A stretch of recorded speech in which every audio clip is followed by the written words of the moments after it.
베테랑 변호사와 함께 알아보는 법률 팁 All About 법이 준비가 되어 있습니다. 김진신 변호사님이 알려주시는 법률 관련 팁 정말 기대가 많이 되는데요. 내가 이런 팁까지 전수해 줄 수 있다, 뭐 이런 것들이 있으실까요? 네, 뭐 베테랑 변호사라고 해주셔서 굉장히 부담스러운데 물론 이제 뭐 여러 가지 팁이 있겠지만 이제 수임료 관련해서도 뭐 많이 이제 저한테 개별적으로 물어보시는 분들이 많아요. 이제 수임료라는 게 사실 뭐 천차만별이라고도 할 수 있으니까 정형화된 건 아니니까. 근데 이제 뭐 제가 그런 분들께 말씀드리는 팁은 물론 수임료도 중요합니다. 각자 이제 경제적인 사정도 있고 하니까. 하지만 또 이제 제대로 된 그 사건과 정말 딱 맞는 전문성 있는 변호사분과 함께 일하는 것도 중요하니까 이제 그런 부분도 제가 좀 아는 부분이 있으면 이제 추가적으로 말씀을 드리려고 합니다. 네, 많은 기대가 되는데요. All About 법 본격적으로 시작해 보도록 하겠습니다. 첫 시간이니까요.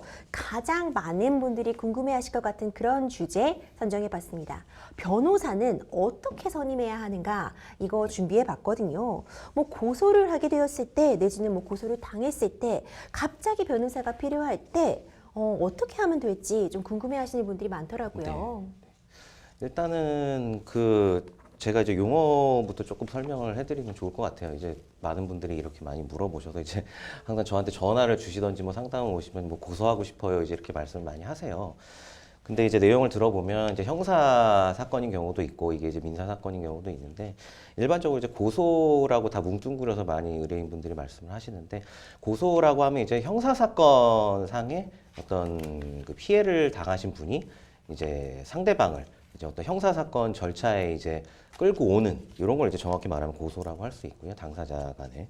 그다음에 민사 소송을 제기하고 싶다. 예를 들어 뭐 밀린 채무가 있다든지 뭐 임대차 계약상 뭐 받을 게 있다든지 하면 이런 경우에는 이제 민사 소송을 제기한다든지 뭐 소장을 제출한다. 뭐 이런 용어를 쓰니까 이렇게 구분해서 좀 생각하시면 이제 좀 편할 것 같고. 네. 이제 이런 경우에 일단 제가 드리는 말씀은 그 변호사분들도 물론 이제 변호사 자격증이 가진 이제 의미라는 게 정확한 의미는 이제 종합적인 법 해석 능력을 가지고 있다는 게 이제 이 변호사 자격증의 의미이기 때문에 사실 어떤 분야를 하더라도 변호사가 조금 시간을 투입하고 뭐 성실하게 좀 리서치를 한다면 어느 분야든 사실 할 수 있는 거는 맞습니다. 맞긴 맞는데 이제 아무래도 변호사들이 이제 일을 하다 보면 저도 그렇고 이제 우리 MC님도 그렇지만 특정 분야 일들이 좀 많이 들어오고 좀 분야들이 좀 몰리게 돼 있어요. 그렇죠. 그러다 보면 자연스럽게 그쪽 분야에 이제 좀 전문성을 쌓게 되고 또 내가 이제 이쪽에 좀 전문성이 있구나 해서 이쪽으로 좀 홍보도 하게 되고 하거든요.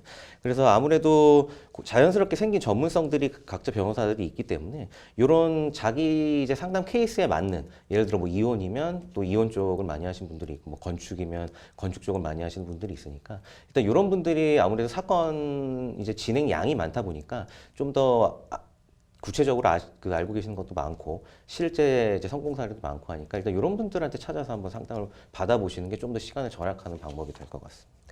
변호사님, 그렇다면 변호사들이 실제 수행한 사건 내역이나 뭐 수행 능력 같은 것을 어떻게 뭐 확인해 볼 수 있는 그런 방법도 있나요? 네, 이런 것도 이제 많이 질문을 하시는데 일단 정식으로 수임을 하기 전에야 뭐 사실 이런 걸 좀 알 수가 없으니까 일종의 뭐 정보의 비대칭성이 있다고 볼 수도 있고요. 근데 이제 제가 드릴 수 있는 팁은 일단 상담하는 과정에서 지금까지 이런 비슷한 사례에서 성공 사례들이 좀 있는지 이런 거를 좀 변호사님 한테 직접 물어보시면 이런 거를 실제 그런 사례가 있으시면 이제 구체적으로 좀 적극적으로 이제 변호사들도 얘기를 하거든요. 내가 이혼 같은 데서 이렇게 비슷한 케이스에서 성공한 사례가 있다든지 이런 부분을 한번 미리 들어보시면 이 변호사님이 얼마나 경험이 있으신지 충분히 충분히는 아니지만 어느 정도는 이제 위임 계약 전에 파악하기가 좋을 것 같고 또 하나는 이제 의뢰인분들이 질문을 하실 때 이제 물론 이제 굉장히 사건 때문에 당황하시고 마음이 힘드셔서 뭐 제대로 된 어떤 명확한 질문을 하기가 어렵겠지만 굉장히 좀 질문에 두서가 없는 경우가 많아요. 네. 정리가 전혀 안 돼 있어서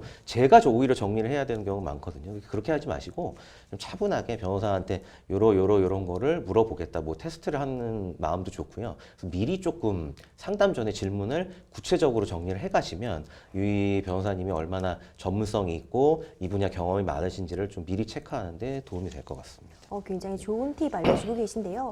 뭐 이 외에도 변호사 선임을 할 때 좀 고려해야 될 만한 사항들이 있을까요? 네, 이거는 이제 제가 선임 계약하면서 항상 의뢰인분들한테 뭐 똑같이 반복해서 드리는 말씀인데요.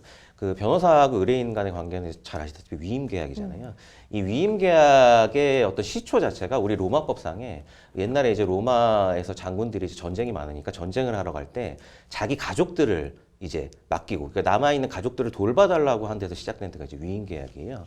그러니까 그 얼마나 그 위임 계약이 다른 계약과는 다르게 굉장히 강한 신뢰 관계를 기반으로 하는 겁니다. 가족을 맡기는 계약이잖아요.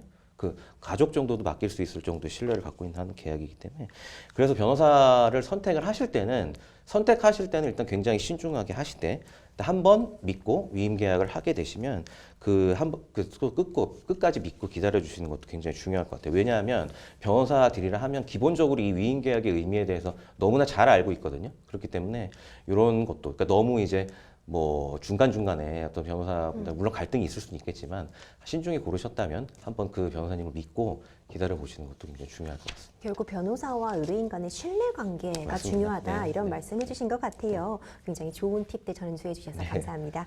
지금까지 베테랑 변호사의 법률 팁 All About 법 함께 했습니다.